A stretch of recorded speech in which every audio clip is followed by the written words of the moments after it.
And a psychological journey beneath the surface of the Vietnam vet. Pete, it was your job in Vietnam to counsel men, soldiers who couldn't cope. And I'm sure a lot of people are watching tonight, having experienced other wars, are wondering what makes the Vietnam vet so special. Is he really that different?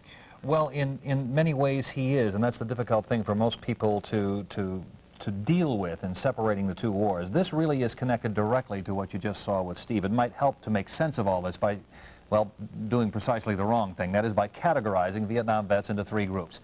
The shattered men, like the one in Steve's report. They are not and never have been the sum of the Vietnam vet experience. By far the largest category are those who suffered no lasting effects. Yes, a few nightmares, brief moments of darkness, but for the most part a simple resumption of life when they return. But there's a third group. Greg Melton is an example. Men and women generally scarred by the war who've had to pursue hard the process of healing.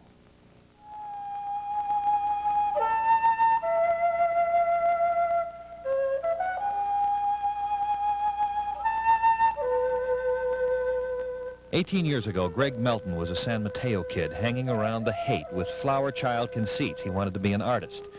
But that had a very low priority with the draft board and very little usefulness in Vietnam. Sutro here has kind of saved me from that jungle. A lot of Vietnam vets still stuck in that jungle, but as far as being an artist, it's important because I can just kind of pull up here and let all those people down there do whatever it is they're going to do to each other. He could have gone over the edge when he came back, but with his brother's help, he found an isolated spot in the Nevada high desert at the foot of Adolf Sutro's Boomtown Tunnel. A frontier fantasy place to do some sculpture and perhaps to reconstruct some personal realities. He's still there. It'd take 9 sticks of dynamite to get me out of here. Vietnam, Vietnam was a learning experience for me. Basically what I learned was this animal that we are is an incredible creature. We have the capacity for doing very, very evil things to each other, and the other end of the gamut doing very, very beautiful things for each other. And it's up to us as to where we want to be in that gambit. And I think since I've been here at Sutro, I've been trying to get to the other end of that gambit because Vietnam was the evil part of my life. Greg Melton's world is a controlled antique, a take-it-or-leave-it place where he can keep civilization at arm's length. Slowly, over 17 years, the bronze sculpture style emerged from a clutter of old bones, stray dogs, rusted machinery, and memories. And in the bargain, so did Greg Melton. As far as I'm concerned, this earth is a classroom. We're put here to learn some lessons. What those lessons are and what comes after this, I don't know. I won't presume upon it, nor will I presume upon God as to what we're supposed to be doing here. You've built yourself, in a sense, a learning experience. This is something of a school for yourself, isn't it? Yeah, well, this is an escape. Like I said, I pull up here and the world's out there. Let's take Greg down and put him in a two-story split level in San Mateo for about 2 weeks. What happens to him? What happens to your brain? Oh, I'd probably be in jail.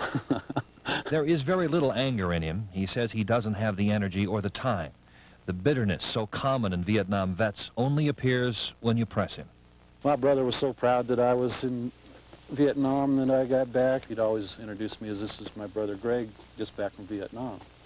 And when he'd do that, I could see that in their eyes. Ah, one of those, you know what I'm going to say, baby killers. And I've heard the words before. Yeah. I know what you were going to say. I held him up. I says, "Don't do that anymore. I don't want to see that look in their faces anymore." As far as these guys that packed up and went the other direction,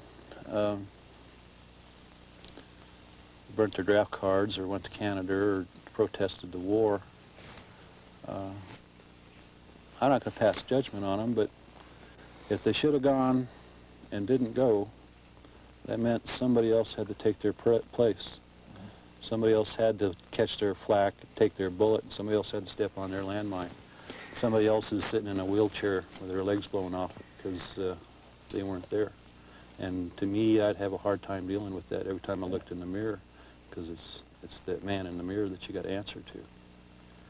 Drugs may be a pivotal issue, he says. For many, they're the key to what we call post-traumatic stress syndrome. The first week in Vietnam, a bunkmate did Greg a favor.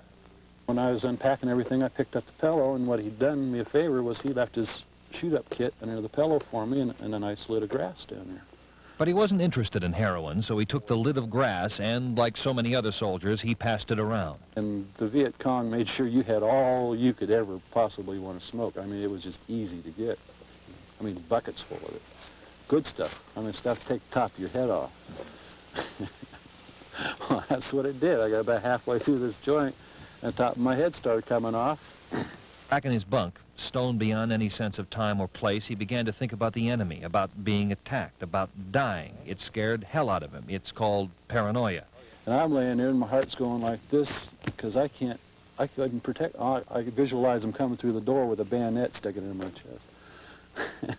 And this guy out there with the 50 caliber machine gun, all of a sudden decides he's going to clear his weapon, so he boom, boom, boom, boom, like that, right outside the door. And I just come up off that bed about that far and come back down. I should have had a heart attack right there. And that was the last time I've ever done any kind of drugs. Self-analysis is inevitable after 17 years in a desert cabin, even if you run from it at first. But you have to do it yourself. Your dog can't help you with the ghosts, real or imagined. In Melton's case, it produced answers, and the answers have fallen together in his most important sculpture, himself. I got into that staying in that jungle when I first got out. But I've been able to make some sense out of it. There's a reason for good, and there's a reason for evil in the universe. And we're going to be learning for the next 2,000 years or so until we get it right. You met two very different individuals on the surface tonight, but there's a great deal that they have in common. They are really very much alike. Now, with all of this, Vietnam is still there for Greg, still touchable. He's working on a sculpture, for instance, he calls Hot LZ. It's a life-size representation of that moment in a helicopter landing when you realize you're on the very edge of life or death. The essence, he says, of the Vietnam trauma, but in truth, the essence of all war trauma. Well, Pete, I'm sure that all vets, Korea, World War II vets, they all have some similarities, but it seems the Vietnam vet suffers a stigma unlike any others. If there's anything else we want to do here, and Steve and I have talked about this a lot in the next couple of days, is to show you that, and we know a lot of viewers are saying right now, what's different about these guys than about the World War II people. We spent 4 years in war conditions and so on. There are two major categories. One was the drug thing that you heard Greg talking about, and the other was the sense of rejection. In World War II, the country, the soldiers were working together. They may have been on the point, but they knew there were people behind them.